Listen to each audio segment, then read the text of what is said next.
Hello, everyone, and welcome to the Down Syndrome Center podcast. As always, I'm your host, Dr. Kishore Volodi. And today we have a really special podcast here to talk about the Down Syndrome Diagnosis Network. With us is Jen Jacob, and we are so happy to have you here today. And I want to just start off our podcast. We were just sharing even before we started recording about how there are so many organizations out there, wonderfully, organizations out there that are nationally reaching out to families and trying to make sure that people know about Down syndrome and know about the resources available and things of that nature. But DSDN really fits a wonderful role within all of the organizations. So before we get too far into that, I want to make sure we talk about you. So tell me a little bit about, and our listeners, who you are, what you do, and why you love working with our population. Sure. I'm Jen Jacob, currently executive director for DSDN. I was one of the co-founders also. Before this life, I worked in education for many years and then found ourselves, I started staying home after we had our third child. Owen, our child with Down syndrome, is our fourth kiddo, but I started staying home and was a stay-at-home mom. And then he came along and then we just found this need. And so here we are almost 10 years later. He'll be 10 this year. So it's That's kind of so crazy great. to Oh think my about. goodness. Yeah, yeah. And I just love it. It's a community we talk about all the time that it's not somewhere you really expect yourself to ever be or maybe hope to be. But my gosh, I mean, we just have so many amazing resources available to us and people who are willing to support us and our families. It's been just an incredible journey that way. So I'm glad that I can add to some of that for people and give people additional resources and tools while they're trying to figure all this out, especially at the beginning.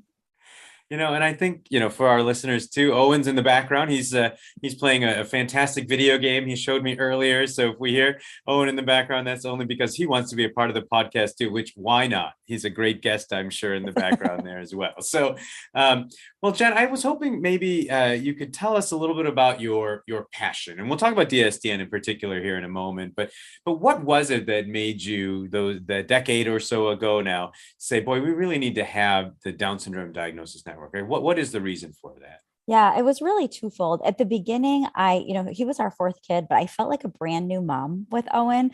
I couldn't tell if things were Down syndrome related, if it was just the way that Owen was. And so that was kind of the beginning of things. I just wanted to talk to other parents who were going through that at the exact same time and just to hear their experiences. I got connected to so many amazing moms locally, and that was so helpful. And they all had kids that were older. So it was just helpful for me at the beginning to have that connection.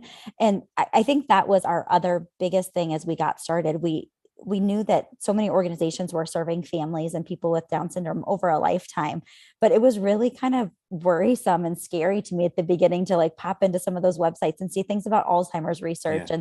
And, I've got this brand new baby. We had a prenatal likely diagnosis. And so, I truly felt like I was carrying an alien for a while after so many things that I was reading and hearing about. And I just so wanted him to be here and be safe. But then I was so just not sure about what it was going to look like for him over a lifetime. And so even today, I just really like to kind of stay in my zone of where we're at and be looking towards the future for him, but, kind of walking alongside him and giving him those supports. So seeing all of the things the nationals were offering, I just wasn't ready to dig into all of that yet. And so that's why we tried to kind of carve out this space and just really keep it for parents who are just new to the community to try to give them all of that in bites and kind of figure out ways to show them all those resources so they can go and access it whenever they want, because there's so much out there for them. Yes, there's so much out there, and I think you're right. And there's so much out there that's great and helpful information. And as you were sharing too, there's so much out there that is just kind of, well, maybe not so accurate, maybe not so needed to be known in the first week of life. Those kinds of things that it really takes someone who's been through it to kind of know what is the appropriate level of information for a family to get. I think we also if are sharing a passion too with the fact that a lot of times families, when they find out about the diagnosis, it's not a positive experience for families. And I just recently re-released my favorite podcast, which is with my brother and my parents. And in that podcast, we talked about how they found out, in 1975, and how strikingly, unfortunately, similarly badly, we doctors also still deliver the diagnosis. So give me your perspective on that in terms of what you hear from families and where your passion lies within there as well. Absolutely. And that was really, we started the online groups and that was a great thing. But I really was so interested in hearing what other people's diagnostics experiences were like at the beginning. Like I said, we had a likely prenatal diagnosis. And I know you were saying that your brother's 47. It just, that blows my mind a little bit to think we're about the same age and just how much I just can't even imagine what that conversation sounded like for your family, because even 10 years ago NIPT was just coming out. I was one of the first people. My doctor didn't really understand what that test even was, and really kind of presented to us as it was a diagnostic test. I thought, perfect, I like to know, I'm a planner, that sounded like a perfect idea. After we got into things, I soon came to find out, like, oh, actually, that really wasn't what he all said it might be. I mean, it was fine. It helped us prepare. We planned appropriately. I felt really good about it. But as we started to really talk in these first small groups, it was just so surprising to me what some people were actually hearing. I'd been with my OB/GYN for many years. He'd been through all my pregnancies, miscarriages, loss, all the things with us. And so, I know from talking to another mom locally that also saw that physician and what her conversation was like with him, and it was very different. And that really struck me, and it really just made me think about, what that looks like for families across the country, around the world. We know it's very different with the NIPT testing that had just come in, to play really at the beginning. Hearing those conversations, it just was really bothersome to all of us. We were just, trying to figure it out for ourselves, but then also like, how do you even explain this to people? Um, how do you just get them the best information? And we'd seen the SCOTCO research and other things that had come out that had those guidelines. And that was really huge for us. Stephanie Meredith at Lettercase was just an incredible support for us at the beginning too. And our team, as we created this, we felt like it was really important for parents to have all the best information, but also to be able to really support the physicians. We know not all the things that they should do for families is always a great thing for all. We don't always feel like it's the most positive thing, but if they're going to talk about all the different options for families after a diagnosis, they need to talk about all those. And I know you had Stephanie Thompson on, and just how many people don't even know that the adoption network exists. For us, it's all about that really balanced information. So that way parents can have all the information and really move forward the way that they need to. And it just was so shocking, honestly, to me to hear some of the things that people's physicians were telling them. I was shocked at how much misinformation, how much old, outdated information was being shared, and that people were making really, really significant decisions based on all of that. And, for us, that was really the piece that we thought we need to do something here about this. We collected diagnosis stories from families, about 80 families, and that was really kind of our pushing off point. And, our other big piece about that was that we wanted parents to know that they were not alone in whatever they were feeling. I think so many of us just go through such a roller coaster of emotions, whether you have a prenatal or postnatal diagnosis, and, things that you might not be that proud of later that you thought of these things, but it's just such a part of the journey. And to be able to make parents feel that that's okay for them to be going through that has just been such a critical part of our work. And I'm just really proud of that and the resources that we can offer everybody kind of during those dark times, especially. Yeah, and that work is so important, so well in that I don't think that it is that doctors go into a encounter and they say, I want to do a bad job of sharing a diagnosis. I think in even teaching our trainees now at our hospital, one thing I recognize is they want to be doing it correctly. They just don't know how. And as we work on trying to remedy some of those situations, it's so crucial to have that not be what we're relying on right now, that we need to have organizations like yours that are sharing information that's so important for families in those initial weeks, months, years of the diagnosis. So I'm so glad to have you guys on board, partners in the grand scheme of making sure that people are given the correct information. So like so many great organizations, you recognize a need, and you realized that there was a role you could play. So tell us a little bit more about DSDN. Tell us about like the history, what's your mission, what's your vision, those kinds of things. Sure. Yeah. So it all started when we were on Baby Center, many of us, which is an online forum. And we joke about it now. It just popped up in my news feed not that long ago that I was like, hey, anybody want to start a Facebook group that has a new baby? Let's talk. And like that was kind of the beginning of it. So we started a birth group. We had about 150 moms from all over the world in the first few weeks. And we had all had babies recently. And so just got a chance to really talk and hear what we were thinking. And even those of us that had super supportive family and friends, it just was different. And so to be around this layer or these women that already had this layer of like, we get it, we understand what we're going through, and now we can talk about all the bigger things. It just was huge. And we started collecting the diagnosis stories also because we thought, okay, let's just see what we can share about this. After we did that, one of the moms from the group, Heather Bradley, reached out to me and she's like, Jen, we have to do something. Like, what do you think? And she has such a great business mind and all those pieces and thought organizationally, like, what can we do? So that's when we rolled the organization or the small groups into the organization that way. And we had an advisory board, and that was in 2013. So our babies were born in 2012 and 2013. So it was pretty quickly into the journey that we did all of this. It's kind of mind blowing to think about it now, like we were going through all of that and still doing this at the same time. So we officially launched in 2014.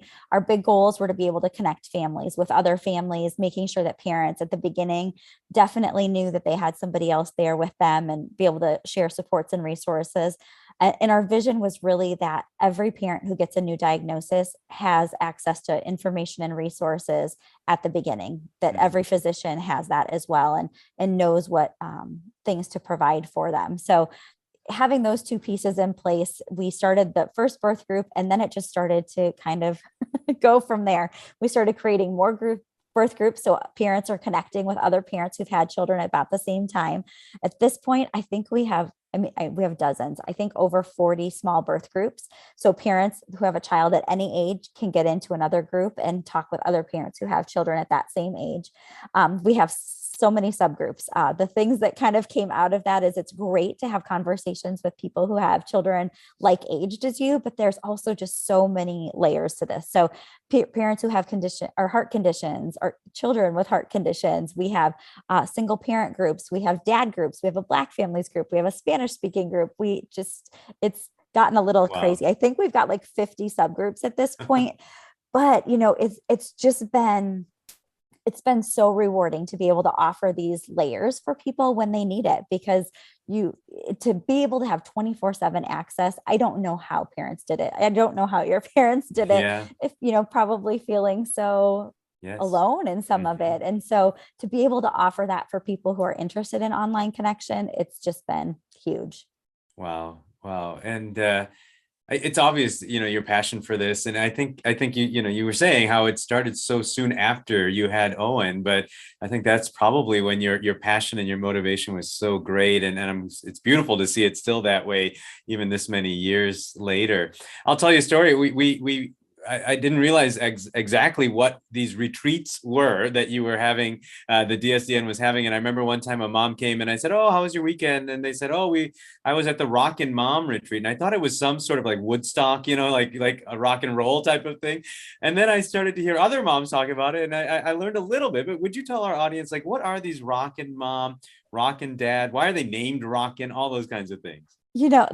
How things come to be is just always hilarious to me. So when we first started, like, there was this cute little saying in our community about like our kids rocking the extra chromosome and rocking their designer jeans. And when we started the first group, we just called ourselves Rockin' Moms of 12, 13 babies. And so we thought, oh, that's cute. And then then everybody else, like when we created the new groups, we just always called them Rockin' Mom groups. And then when we created the Rockin' Dad group, we just called it the Rockin' Dads, because our kids are rocking this extra chromosome.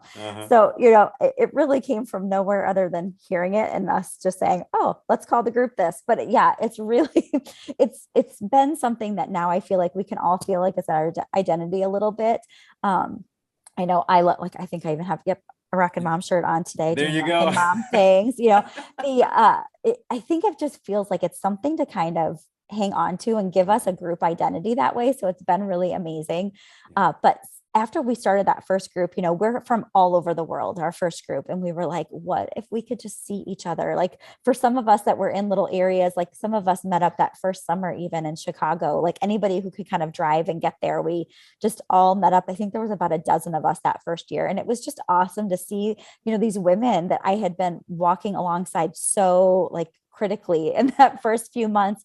It just was amazing to see them. And, you feel like your family, and just like at, NDSC or conventions and things like that, you just feel such a deep connection to these people. And so we decided the next year, okay, we're going to host a retreat.